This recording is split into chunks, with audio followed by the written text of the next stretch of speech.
Hi, Jerome. Hello there. Hey, how are you? I'm doing well. I'm doing Can you hear well. me? Yes, I can hear you loud and clear in my ear. That's yeah, you're wearing that. Ooh, I like the background. You do? Yeah, What you like there's about it? something on the roof. I think. Where are my glasses at? I think I see some colorful stuff on She, the roof there, or she the said, "Where are ceiling. my glasses? Where are my glasses?" You Yeah, where are my glasses at? like Velma Here Velma we from go. Scooby Doo. Velma said, "Where are my glasses?" I am like, well, I'm not. It's not even a joke. I can't see. No, don't say that. I can see. I can see like a lot. I just don't wear glasses because I don't want to get used to it because I know I can see. Yeah, but yeah, let You me see you what said I. you don't want to get used to it. Yeah, I don't want to get used to. Yeah, I see it clear now. Yeah, Yeah, it's coming in crystal. yeah, but I still see just like a lot of colors. I think I like the colors. Yeah, Yeah, it reminds me of like a Jackson Pollock painting. You ever seen Action Jackson? I never remember names, but maybe not. I don't know. Yeah, Jackson Pollock was this artist that would like drip, like, Ooh, okay. with his paintbrush and like flicking and dripping and different types of strokes. But yeah, they called him an artistic genius, because there was a method to the madness. I believe that. I believe that because I've tried and it looked like a mess. So I tried dripping just like in different colors and then mixing it and make it into an art, and it always looked like a mess. And I'm like, how do they do it? So I think it's a practice and methods to it. Not So, everything requires practice and methods. so you said you've tried dripping? Hmm. You haven't? No, no, I haven't. Oh, But I like to experiment. So yes, I have. Like I'm not a painter, obviously. So, but I like to be creative and create stuff. why obviously? I don't know. Maybe I thought you went on the painting classes with me on Pranic Days. You Yeah, haven't? with Louisa. Yeah. So I'm Yeah, but obviously not one why obviously? Why is that obvious? because I just don't find I don't find myself lost in painting basically like other people. I can find myself lost in writing or reading, but not in painting. And I What can create things, like shades and this and that, just be creative. But painting, this, no. what do you feel allows you to get lost in reading or even lost in writing where you can't really get lost in painting? What the differences you mean, or what makes me? Yeah, what makes you get lost? I think it's because I enjoy it. And well, I think maybe the things that I get lost in, it's something that's part of me. It's just something that I am, right? So it's just like maybe I think everybody can do everything, but I think I brought that side of me more than the other sides. So I don't know. So something that you are, how do you feel that writing and even reading is what you are? This is what I am. Hmm. Because I have it expresses whatever that's within. So if anything is able to express whatever that's within, I feel like that's something that's part of me. That's something I enjoy. So for example, writing, I can express what's within. I wouldn't be able to do that through painting, for example, but I can do that through writing. And reading, I can find my peace. It's more like I can disconnect from this world and then go here. So it's like a meditation for me. So reading, you can find your peace Yeah. in reading. Okay, Hmm. okay. It could, because when you say you can find your peace, where would you say your peace was before you found it? It was distracted with other things. So like when I'm reading, it's just like, one movie playing. So I'm on rest. Like I'm not playing any characters. I'm not doing anything. It's just other people playing all characters. So it's like I'm watching it. And then when I get out of that reading mode, now I'm the one acting. So it's like I'm into the doing. Does that make sense? So now I have to become this, I have to do this. So I'm creating a story. While when I'm reading, I'm just relaxing, watching a story. Yeah. That is so interesting, Nabiha. When you say you're the one acting, like I'm the one acting, you know, almost like a play, like a scene or a theater, you know, like I'm the one acting. Do you feel that in acting, it's almost like you're reacting? Yeah, acting is reacting because you're reacting to everything, all the situations that's going on. So when you react to something, then you're acting. So Yeah. you wouldn't need to act if you didn't react. No, you're not reacting if you. No, you're not acting if you don't react. No. Okay. You know, it's just like life will throw you out into the movie. Like it's just, let's say it's a play, right? You're thrown into it, and now you have to play whatever that's thrown at you. It's reacting. You get. Because I love this reel that you put up, you know, with Tom Cruise in Mission Impossible. He's running, right? He's running on the building. He's like, ah. And in the side, you see that it said The Matrix, right? Mm-hmm. So he's reacting. He's like running from the Matrix. Mm-hmm. He's running to From jump, the acting. right, to land on his meditation practice, right? So Yeah. how do you feel like that's going from reacting to acting to what? I would say it's like running from the acting, all the reacting, you know, that you've been doing all day long. It's like running from that into non-acting. You don't have to act anymore. While you're in meditation, you're not acting anymore. It's like reading. That's why reading is like meditation to me, because reading is like somebody else telling me a story, or I'm watching a story, and I don't need to act. And then meditation is more like you're not acting. You just put all the characters, everything that you've been playing all day aside, and now you're in your. You go to different realms basically, and then you can be whatever in there without the Right. mind. Yeah. Right. Free reign, you know, in different realms, you know. I love this that you say non-acting, Nabiha, because one of my friends once told me that, you know, a smart person learns from their own mistakes, whereas Mm-hmm. a wise person learns from the mistakes of others, you know.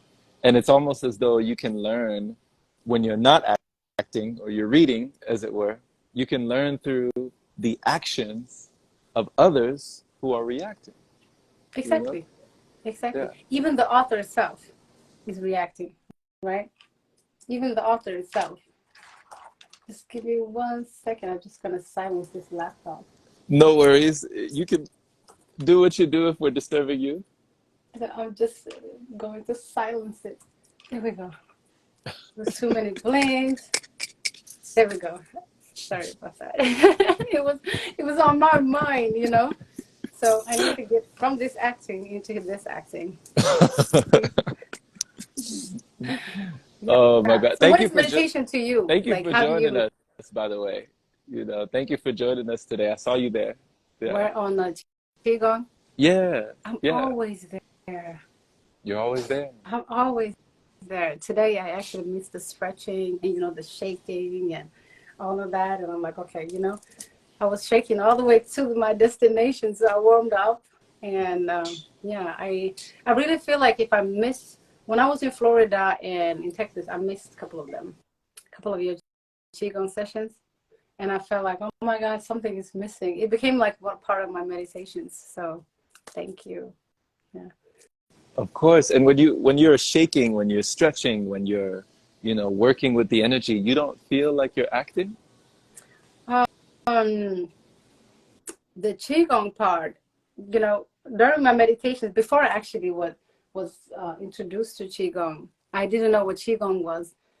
How I was introduced to it was I used to sit a lot, during my meditations, and I like to be in meditation state. It's like I'm getting in here, out, I'm somewhere else. So I like those travels. Basically, I got addicted to it, but then my spine didn't align with me. It was like too much sitting, really, It was like too much sitting. So I had to stand up to do my meditations because I still want to go to those places, you know, but I need to find a different way. So then I find out I can stand up and I couldn't just stand still. So I start moving my energy, you know. So then it became like, okay, I'm in this space, I'm moving energy, but I'm in a meditative state.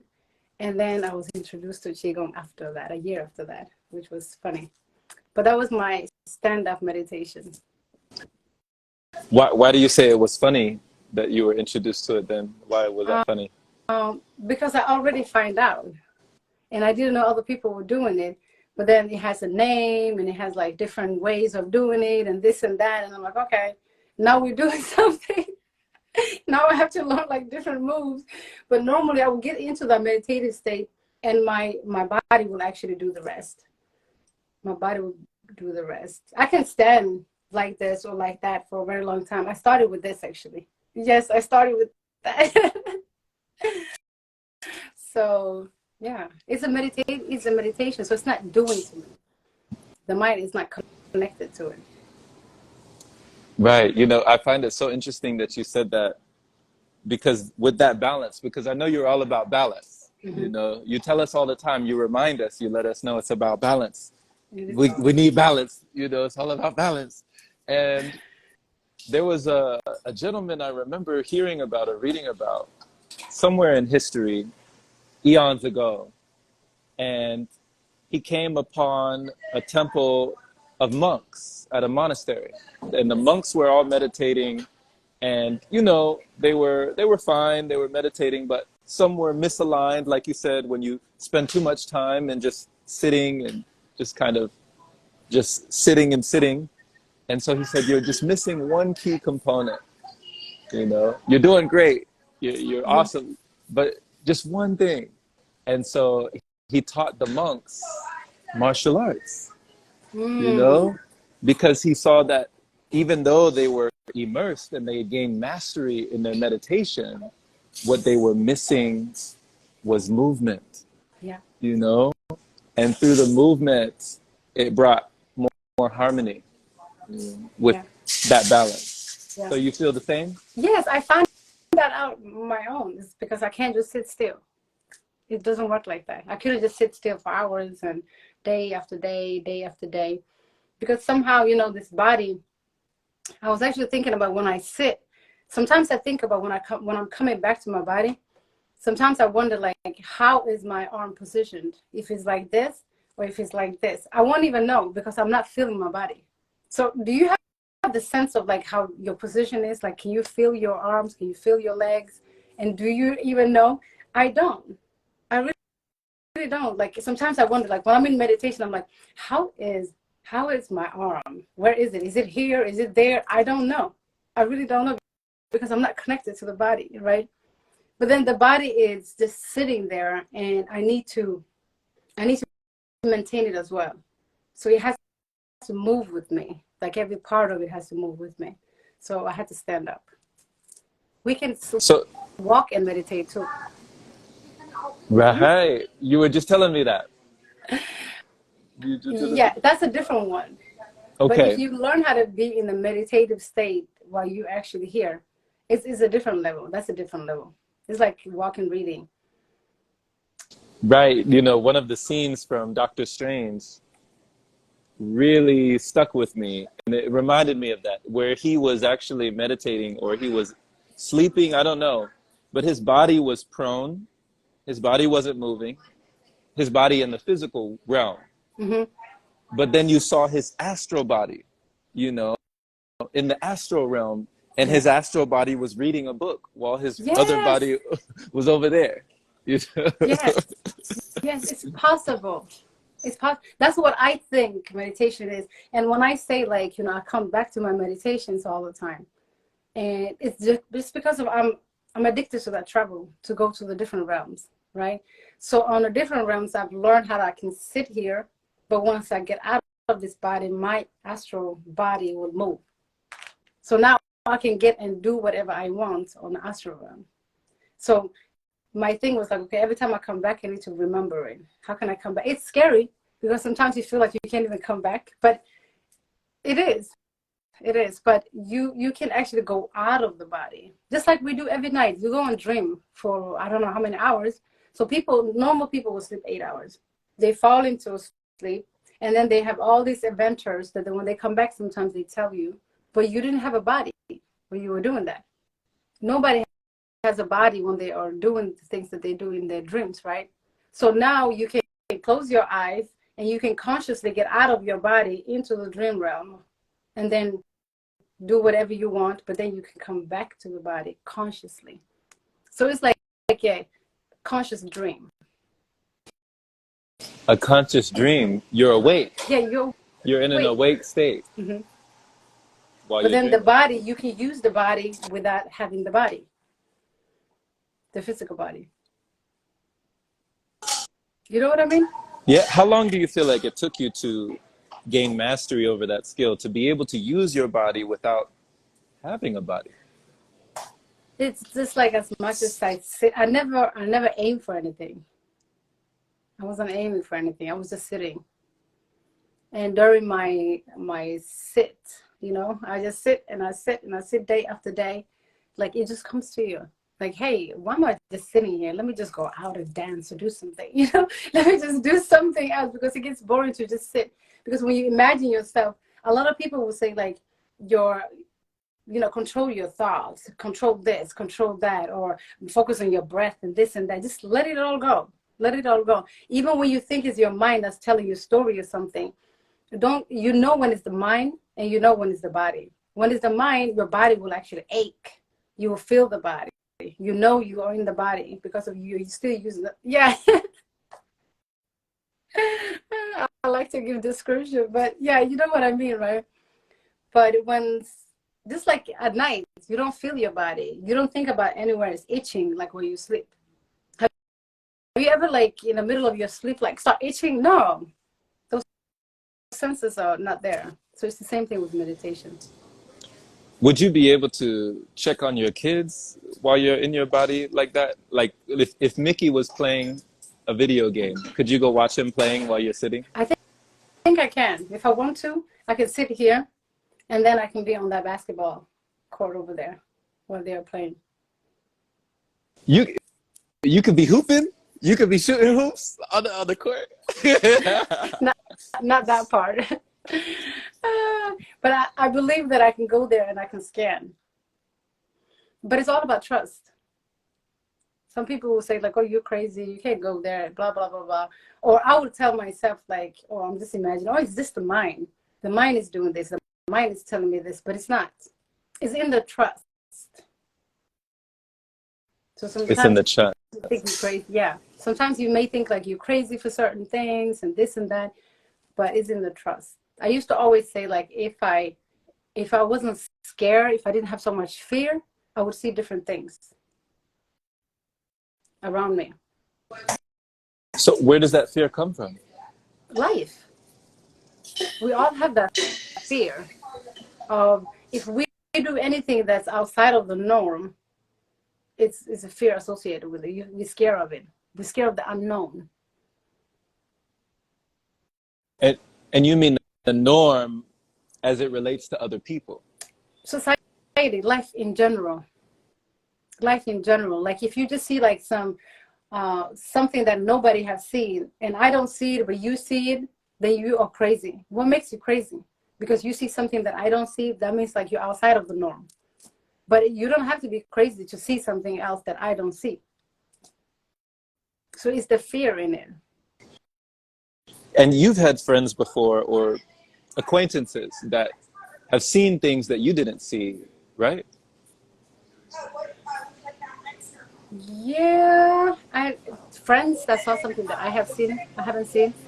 Have you ever met someone in your life that was able to see things that you didn't see, but they saw something there? Yeah, but they were like on drugs or something. So they were high or something like that. But then again, why do you think when people are high or drugs or something, why do you think they see something else? It's not the substance. It's just like it's opening some different parts of the brain, or it it makes something. What should I say? It's not like it's opening up something else. but it's shutting down the fear, maybe. It's shutting down the judgment, that we normally have. So it's like, it's making you like disabled to whatever that you're supposed to see. And then different parts of your brain opens. And I'm always wondering to myself, what are we supposed to see? What we're Because supposed to. there are people who talk about seeing beyond the veil, right? And I'm always like, what is the veil? What is that veil? It's just an imagination. Right? It's just an imagination. Everybody would have all kind of imaginations. That's why you can never say like somebody's truth is your truth or this and that, because everything you see is coming from another mind. So you better just trust yours and not follow other people's mind. You can add to the imagination if you want to, because sometimes we see the same things because we imagine the same things, but you're not supposed to see anything. It's nothing. But it's like being in a dark room and then you create your own monsters, or you create your own paradox, or you create whatever. So imagine that you're in this dark hole and then everybody's just imagining something, and then that's what we see. So what is there to begin with? Nothing. So you're not supposed to see anything. No, you just figure out. You're not supposed to know. You're not supposed to look for seeing something. But everything is there also at the same time. Help me understand, because could you find, or could you fault someone for their imagination? No, that's their imagination. That's just fine. And yet you don't let their imagination limit your imagination. Mm-hmm.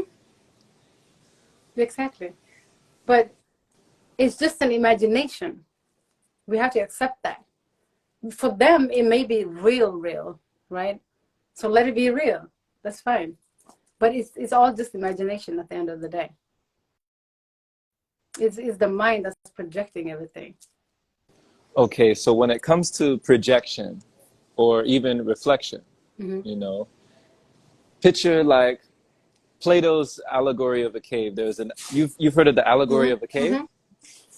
And so for those who don't know, or for those on your show, who are watching our show here, So, our show, yes, this is our show. if somebody is strapped, and they're bound, their arms are bound, their legs are bound, their eyes are open, they're inside a cave, and there's flickering lights that are making shadows on the cave. And for their whole life, or however long they knew, they've always been in this cave seeing these shadowy figures flickering from the lights that are casting the shadows off of the walls, right? Mm-hmm. And that's all they know. But then one of them somehow gets out of the cave, and they adjust to the light out of the cave, and they see the greenery and the scenery, they see the location, they see the whole situation, right? And they're like, oh my gosh, what? I was just in that cave. There was a limitation on my imagination. That was all my creation, right? So then they go back into the cave and they try to explain what they saw, and the person strapped looking at the wall doesn't believe them at all. No? That's this reality. So if you're the person that's in the cave, you wouldn't allow someone's imagination or their own interpretation of what is on the outside of the cave. You would still want to be on the inside. Oh, the imagination? No, I'm just like, if you're going out of the cave and you've seen, you come back to these people that actually see this on the wall, you can't, it's like, you can just do so much to tell them, hey, there's something on the outside, but you can't change the imagination. I will just let their imagination run. I will keep it, let it running. But say your question again. Like, I don't get it. What I mean is, if you had a friend who was able to see something that you didn't see, just like the person who went beyond the cave and saw what you did not see, would you say, oh, that's your imagination, that's your interpretation? I know what I know because I'm here. This is what I've always known. This is what has always been, you Um, know? let's say like, yeah, I would because it's they both just an imagination. But yes, I would really just sit there until I take that stairs and go out, because the fact that they actually told me about it is an awareness, right? So if the person tells me like, oh, there's something there, blah blah blah blah, and I will stay focused on mine. But then the fact that they told me will still be in there. So I would get that curiosity of just, taking that stairs and going up and see it on my own, right? So that's how I would do it. But I wouldn't say like, oh, this imagination that I have is so wrong. He must be wrong. Let me just follow. What if I'm following to the fire? I don't know, right? But I would just listen. Okay, fine, and then let it trigger me. Did you say let it trigger you? How would it trigger you? It's like, oh my God, this picture is just too boring or something. You told me it was something else. When you go up there, eventually it would just get so boring. It's like, okay, somebody told me there was something else. So that's something else is a trigger. So then it would help me to go out of. But if that person never told me, for example, I may, either figure it out on my own by maybe sitting in the same movie, watching the same movie all day, or, I would just be stuck in there. How many people die without figuring out life every day? Too many people die in that cave.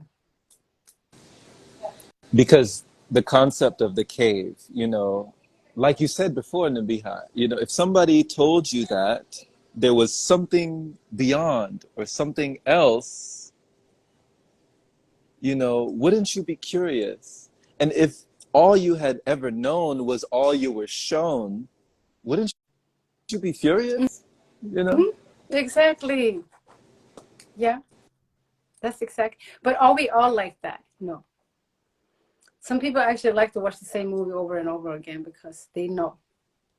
Some people just learn all the characters, all of it. Just sit back and relax. And it's fine. If that's all they know and they don't even know, like let's say like they've been sitting for all their life just to watch that, and now you want to teach them how to walk. They may break a leg. So just because they're so conditioned to sit that their legs are not working. So sometimes you just let them play. It's just everything is imagined anyway, so it's not hurting anybody. It's not hurting anybody. Because I sense within you, especially with what you do, with the pictures or even the places and the spaces that you put on your story, you know, that you have a feeling of, or even this adventurous curiosity for the unexplored, Mm-hmm. to kind of go on tour and see, could there be more? Exactly. That's what I'm here for. That's only that's what I'm here for. Nothing else. I'm not going anywhere. I'm not thinking of becoming something, but I really want to just find out all the traps, if there are all the traps that I've created, or the ones that I will be creating. But I always used to say, like, imagine just being part of this world, and then just residing on one little piece of it, and then you're gone. It's a waste. It's a ways. I have to see all of it. If I could fly, I'll be flying around everywhere. So, yeah. You would have a flying bison like Appa, Ooh, like oh my Egg. God. The fact that I know it can't happen, and I'm just stuck, in my own mind. It's tiring. Yeah, you get there. And yet, how stuck are you? How stuck would you be if in your self you are free? How stuck I would be. Within yourself you are free. Mm-hmm. So how stuck would you be? It's just, the weight is actually in the mind. Really, I have, if I release one belief, there's another one, some of them are, in the body. So it's like overcoming a lot of things, like it's like bending the mind. So I need to learn how to bend the mind. So that's that trap, and I think it's gonna take a lifetime. I don't think I'm gonna be able to just fly tomorrow. Oh, I can maybe. Okay, let me not hold myself back yet. Let me not hold myself back. I will be able to fly tomorrow or even walk on water, but the weight is in here. It's not my body. It's not my body that cannot go and fly. It's in here.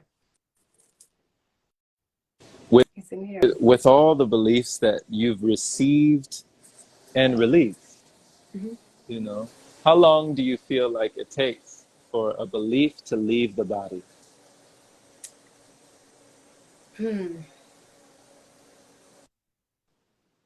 It took, for me, I can be very stubborn, so I can let go of things very quickly.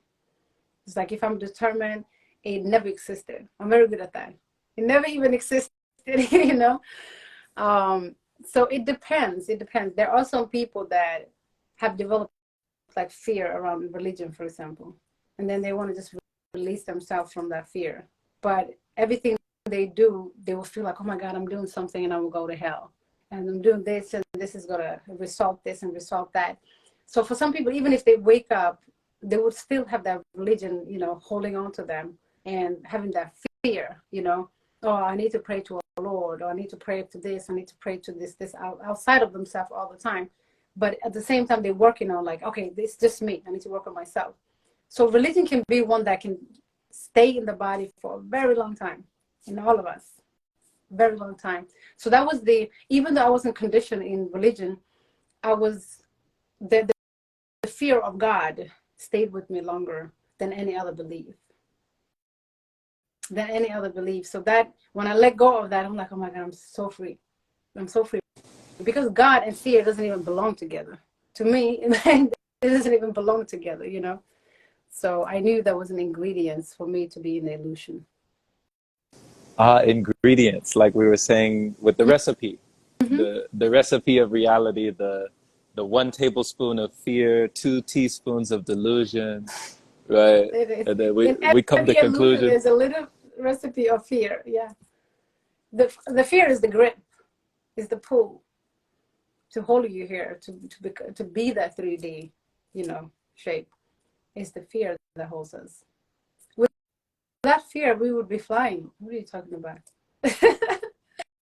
Fear is the one that pulls you to the illusion. Yeah. So, Wow. yeah, religion, God, not religion in particular, because I didn't have one set of religion, but the fear of God was the one that was hardest to let go. You know, it's interesting you say fear can pull you, Mm-hmm. right? Almost like a weight that pulls you down. And yet, are there not times where fear could propel you forward? It could, you know, everything has its place. Like I said, it's a balance. It's a balance. But You know, when it comes to fear, there's no balance. It's just fear, you know. So yeah, we need a little bit of fear in order for us to discern certain things. like if somebody is white knuckled, or if somebody is like gripped with fear, maybe if they're in that cave, right? They're unshackled, they're Mm-hmm. untethered, but they hear a tiger, or they hear a sound from an animal that they can't identify. They don't know where it is, right? Maybe a bear or something is there, right? Mm-hmm. And they get scared. They have a fear of what is now here.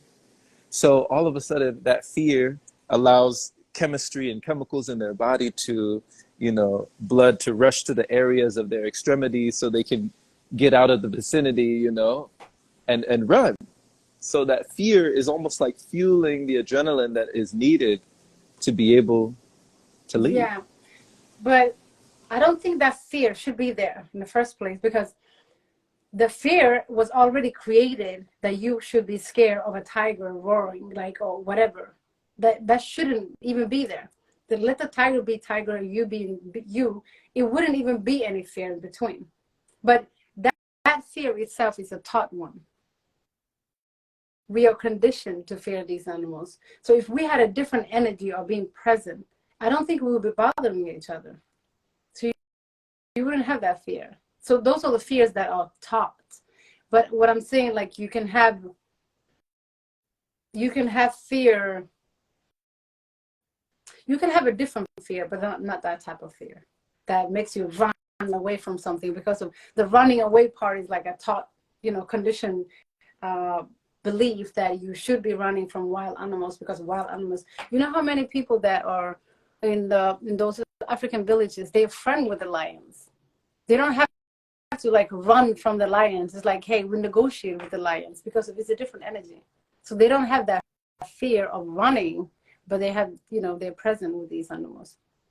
And them being able to be present with the lion, do you feel that it says more about them than it does about the lion itself? Yes, the lion didn't have to learn. The lion is the one that's in fear when it comes to human beings, because he can't predict them, right? What they will do, whatever, so they just eat them. But when a person, yeah, it says a lot about the person when it comes to them being in that present moment and being able to actually interact with wild animals. They're not wild. We're wild too. Okay. We are. So the lion doesn't have to interact with you. You have to interact with the lion. It's an energetic thing. So since we have a language, of course, it's not going to be the language that they will be using, but it's like Right, a right. There's direct. not like Lionese. You're not speaking No, Lionese. no. It's just, you know, I think it's more like an energetic thing, right? So the lion can sense your energy as well. So if you like, we are more wild than them. Trust me, they're not wild. We are the ones that are wild. So I don't know. We go to their territories. We're the one who's trying to, kill them. We're the ones that's doing stuff. So the lion can feel your energy. So the lion can know, like, if you in fear, or if you are in whatever energy that you are in, and then if they see that you're in the present moment, they know you're unstoppable. So it's like, okay, they won't hurt us, we won't hurt them. They have they're present with themselves. So it's a different energy, but we can all achieve that. Wow. Would you say that it's a worthwhile achievement to be able Of to course, synchronize? Yeah. it is. That's you have to synchronize with everything. You have to. You, Yeah. before Nabiha, we were talking about how, you know, finding balance between reacting and acting and not doing, you know, Mm-hmm. and how sometimes within non-doing, nothing is left undone, in the non-doing. And yet I love this thing that you put up, or that you sent to me, with the boy who's hopping on buckets of water, and he's doing something, Mm-hmm. but he's doing it over and over and over and over again. Even when he slipped and fell and slipped and fell and tripped and fell, he kept hopping on top of the water until he got to the point where his foot skipped Yeah. off of the water, Yeah. and it was able to touch and lift off of the water, Mm-hmm. and he walked off of the water, Mm-hmm. something that was something that was so soft, something that was so liquid, he was able to He controls his take a step. weight. Yeah. You skip in that, but you're controlling your weight in that. But the weight is in here. So when you're practicing, you have to know, like, you're so heavy. Of course, you would just drop in the water. You drop in the water because you are heavy. But the more you practice, it's like you're getting into that meditative state. Your mind will go into that meditative state because you're not heavy. You just think you are. The water is not actually wet. You just think it is. The water is not. All of that is just in the mind, right? So the more you practice, it's like you're numbing the mind from thinking that these are impossible. This is impossible, but it's not. So your body just gets light. That's how I see it. Your body gets lighter and lighter and lighter, and then the mind won't even do anything. You'll be walking on water. Trust me, if you just let go of the mind. Wow, that was profound. Okay. So when the mind is not tight, the body gets light. It's just the mind that makes the body like heavy. It is.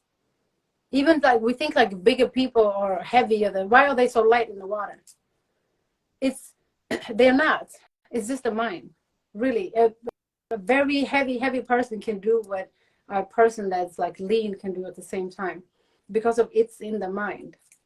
They can stand on their head and be like 600 pounds if they want to, because of it's the mind that's lifting you. Their mind can lift like a mountain. That's not because there's no heaviness. You're reminding me too, because I used to be very envious of, you know, folks in the deep end, in the pool, who were able, or even in the ocean, like in the beach, they were able to float and just be so buoyant. And it was like, how do you do that? It's in And they the just mind. right, right, right, right. So he got to the level, the boy that was skipping on water, you know, but that it looked like it took a lot of doing to get to that level of non-doing. It's not even doing, it takes failure to go to success, right? You can't just reach success without failing, because success will never be a success without fail, without you seeing the failure, right? So some people can maybe step into success, but somebody else have done the failures, so it becomes a success. But success is never success without failure. So those training, when you're training the body and training the mind, you have to accept that, like, it's the failure that teaches you how to master it. But if you didn't have that failure of like dipping in the water, your feet go, you know, in the water and stuff, how would you know that what you're doing? You wouldn't even know. So it's all about, you know, and by doing that, first you start with you thinking it's the body, right? So in the beginning, when you drop it in the water, it's just because of you're attached to the body. You think it's the body doing it. But then eventually you have to lift yourself up. But how can you lift yourself up without holding yourself up or anything, you know? You can do it with your mind. So once you jump, you can hold yourself with the strength of the mind longer. So it's like stop breathing at that moment, kind of. Does it make sense? I don't know if I have tried that practice. So I know, like, when I was training, eventually I noticed, like, oh my God, it's the mind. It is my mind. This is so fascinating, Nabiha, because, you know, I don't know if you've ever seen those famous films. Like Bruce Lee had a film called Hero, and then there was another film called Crouching Tiger, Hidden Dragon, you know? And in these Asian films, they were doing those things. They were skipping on water, running on water, going from tree to tree, right? And they were just flying like effortlessly. And we look at them and we think, oh, you know, that's just cinematics, or that's just theatrics, that's just dramatization. But we don't have the realization that it's just our imagination that is causing that limitation. You know? Exactly. Exactly. It's just what we have, the content in our consciousness is what's limiting us. That's exactly what it is. So the boy was doing something that's actually, we all can do it, but he was able to release the mind to go through it. Just like that guy who was, you know, jumping from a tree to tree. Like if you're holding on to this branch and you're going to that branch, you have to have the trust that you will. But if you just include a little bit of fear, you drop. So it's the mind that's doing it. It's not his body, but the calculation of like jumping from here to there is in the trust. And the trust will have you grip to the next, right? So you become lighter and lighter because you have a trust. But if you don't have the trust and you have a fear and you stop in each one, chances are that you just, you know, either you grip onto the other one and you become heavy, you stop it. But to jump like a monkey, your mind has to release that. Like the monkeys, I don't think they think about it. Oh, this is like far away and this is this. They already calculated. It's like driving, you know, you don't think about things. You just, everything is calculated for you. So it's the same thing with the monkeys when they jump from a branch to a branch to a branch. It's in the trust. They know they will grab that. There's no doubt. I'm here. You know, they don't even think about it. Look at the branch. It's like here. You know? So it's the same thing with humans too. And as well, that trust, you know, that trust, letting go of your fear, that trust can also, you're saying, come from failure. Mm-hmm. Because I can only imagine, you know, that guy who's jumping from tree to tree, to have that level of trust, he must have failed quite a few times. Mm-hmm. Yeah. You know, we don't see those failures, but the failures were He there. felt so many times, so many times, which is, that's the fun part. If you didn't have that part, I don't think it would be fun at all. If I could just go to a tree and then jump from this tree to that, what's the fun with it? There's no fun part. But if I practice it and I practice my trust, right? And I can actually master, but once I master it, and it becomes something. Because now I've mastered something in my head. I've mastered something in my mind. So the failure would help you actually know that. But if I was just jumping, okay, now I'm just superhuman.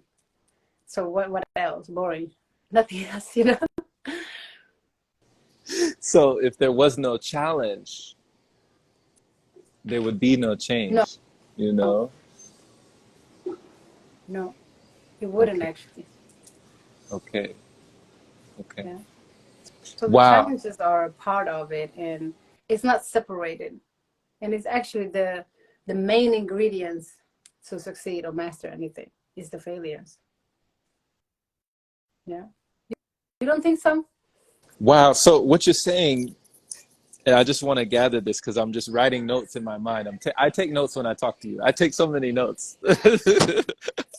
You know, I'm like, okay, I need to write this down. Uh, when you're talking about trust and you're talking about failure in order to get to that level of success, to get to the next level, Mm-hmm. right? You know, it does all take time. And I'm imagining him in that climb, like there was so much that he had to mentally let go in order to just flow in that way, Mm-hmm. you know? Mm-hmm. So it's almost like what you were talking about just now. You said trust is not only something that can be practiced, but trust is something that can be mastered. Mm-hmm. That you can master your trust. Yes, we always think about like trusting something else on the outside, somebody else, but if you trust yourself, do you trust yourself? Because the fear exists within you because you lack trust in yourself. That's why fear is there. So for this guy to jump from this tree to that tree, there was something in his mind that triggered him. Oh, I did it this way, let me try it this other way. Oh, I moved this way, maybe it was this way. Oh, I did this, but maybe it led to this. So he wasn't registering falling off each time. It was just like more of that seeking of like, what did I do on the next move? What would I do on the next move to master it? Right? So he's keep on trusting himself instead of like, okay, I fell, oh, this hurt, I don't want to go back again. It's more of like every move triggers another move because it's a mind thing. So it's like, mastering with your mind. I'm jumping from this to that. Did I calculate it correctly? Or maybe I was too short. Let's do so. While you're doing all that calculation, the body gets lighter and lighter and lighter. Yeah, that's what I believe. Okay, these are my opinions. And So no, I love this. I love it because, and this is why I respect, you know, your mind so much, because the way that you put it in words really communicates, it really transmits that energy. Because like when he's up there, you know, and there were some trees that he's really high up, mm-hmm. you know, if he falls from that tree, he's got no cords, there's nothing on him. If he falls, that's it, you know, like, so I to think get he to, calculated that too, in my opinion. okay, He must have calculated that. But continue. Yeah. Sorry. go ahead. No, I mean like I'm just imagining him, jumping from this tree to that tree. You can be weightless and fall. So you also, sometimes when you're jumping from a high building, a high something, you have to master how to land light without touching the body, touching the ground, kind of. Can you land? Just like that little kid was landing on the water. It had to be weightless to land on that water, right? So when you jump from somewhere, like let's say somebody that don't know how to jump, they would just jump, and then the whole body, everything just break. But if you know how to jump light, you jump light, you bounce back, right? So he must have calculated like how many times he have fallen. He also must have calculated like how to fall light. So in those trees that he was jumping on last right now, I was looking down, I was like, okay, he must have calculated that, because it's a different move when you haven't calculated. And in order to have that level of calculation, you know, he probably had to go through so much, you know, like, because with the danger involved, do you feel like it does something to you when there's danger involved? Like it pushes you in a way, but he's still able to be light, Mm-hmm. you know? So like you said, he jumps light, he lands light, he falls light, you know, It's the mind. he keeps that lightness Mm-hmm. about him, you know? It's the meditative state. It's the meditative state. When you're sitting in meditation, you lose the body, right? The body and you separates, right? So it's like you're not feeling, but when you're in it, you can be half meditating. So now you can be light. So the mind has to be in a meditative state at the same time awake. So you see the tree, you're jumping, but the mind has to be in that light meditative state. Okay, you hit it. You hit the nail on the head, Nabiha. So you're saying for us, what we're seeing when we look at him, for us, we see movement. But for him, it's meditation. It is meditation. It is meditation. Because now he's mastering only this dense body in a half meditative state, you know, like the dense body, the mind makes it dense. It's not dense. So if you can let go of that heaviness of the body, you can master different things. That's why you can jump higher. You can like climb up a like tall building or something like that. The reason why it's so hard is because in our mind, it's tall, you know, but you can let go of the concept of that being like something, you know, when a cricket or whatever animals, when they're walking on, you know, a coconut tree, for them it's flat. For us it's this. But for them, once they start climbing, it just goes like that. Straight, you know. So it's a mind thing. We can bend the mind to that degree. But when you are doing this, you know, body activities, it's kind of like you go there halfway. You're bending the mind halfway. You're making yourself light. That's what I'm saying. When you land from, you know, falling from somewhere, you know that you can bounce back. So it's a mind thing. But if you let the body just do it, the body will just drop. Okay. And, you know, and I know you've heard the saying, like, how we do anything is how we do everything, you know? So even in letting go of the fear and having that trust in the small things, you can have that trust in all things, you know? But you have to trust yourself. Right, right. It's not trusting the tree. It's not trusting the height. It's yourself. Yeah. So you have to have that trust in you. Because you're the only one that holds yourself back from anything. To achieve anything, you are the only one. There's nothing else outside of yourself that's, it's not like, you know, the tree is too tall for you. No, you just think, you believe that you can do it. It's not the tree that's telling you you can't, but it's you who thinks that you can't, right? So it's just always us that tells ourselves like, oh, I can't do that, I can't do that, because of we're following the norm, you know. How many people are capable of doing that? Oh, that person is capable, I can't. I'm the person that says like, if that person can, I can too. I don't care who you are, you know. Like, oh, you have an extra hand or something. No, we got the same, you know, body. So You, even in what you're doing, you know, so effortlessly, right now, as you speak, you know, they say that public speaking is right up there on the list with the fear of dying. ooh, You know, yeah, I know. they say the fear of death is actually second to the fear of public speaking. People would actually rather be in the casket than the one doing the eulogy, you know? Ooh, So yeah. with public speaking, with what you're doing right now, you know, what did you have to let go of to be able to do this so effortlessly? And how do you feel Effortless. that by doing it, you know? No, this is for me, this is a practice or overcoming my fear of speaking in public, actually. I don't know how to speak in public. I don't know how to speak actually in front of camera. I really don't.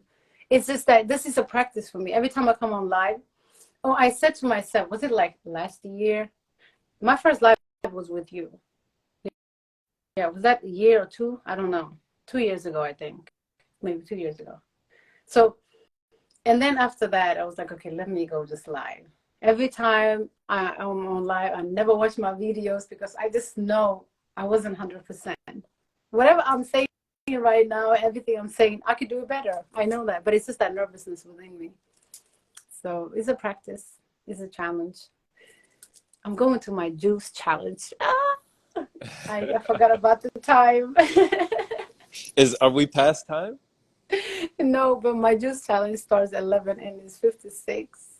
Okay, And I okay, haven't even started my Zoom or something, but okay. it's Well, time an illusion, thank right? you for practicing trust with us. Yeah. You know, thank you for getting on here every time, facing your fears, embracing your fears, and letting them go. You know, so that you can let it all flow the way that it needs to. This Thank is you. really facing my fear. This is really facing my fear. So 4 minutes. Thank you. Yeah, I've got 4 more minutes. Louisa, I see you there. Whoever that's joining me on the juice challenge, I will be on Zoom. But thank you so much. Time just flies when we talk. All right. Bye. Bye bye.